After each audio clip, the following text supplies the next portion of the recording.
In lesson 4, we're going to be talking about the attributes of God and God's work in creation. These are very, very important theological issues. When we're discussing the attributes of God, we can break them down into two areas. And your reading will discuss those two areas just a little bit there. Those areas are called the communicable attributes and the incommunicable attributes. The difference between those two terms is the incommunicable attributes are those attributes that have no analogy in human. For instance, God's infinite.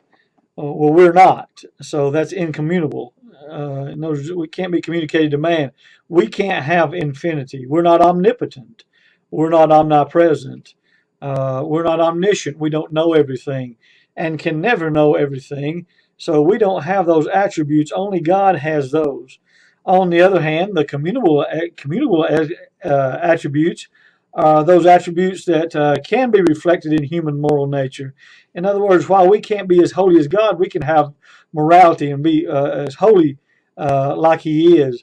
And also His love that communicates to us. We can have that kind of love as He has. In fact, He has sent His Son to die on the cross for us to where we can have His holiness and we can have His love, and we can love like Him.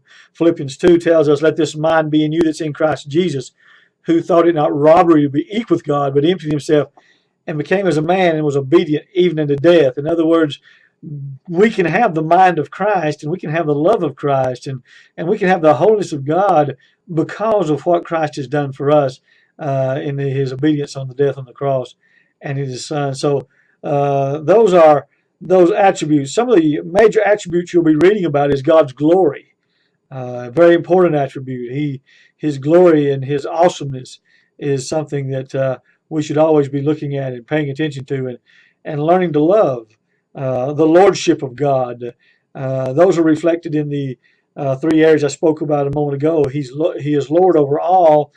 He's omnipresent, means He's everywhere. He's omnipotent, He has all power. He's omniscient.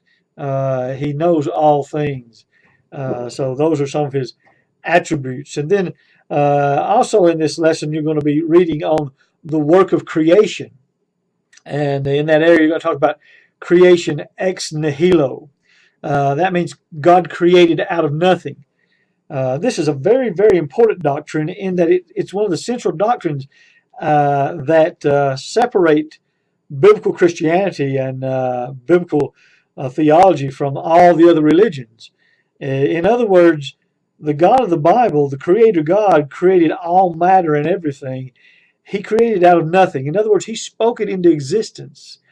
The very matter in this, in all the universe and all the world, and everything underneath matter, all of that is created by God.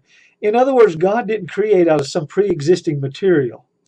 If He did, you've got two eternal materials, God and the pre-existing material. And that's basically what the pagan religions teach about God.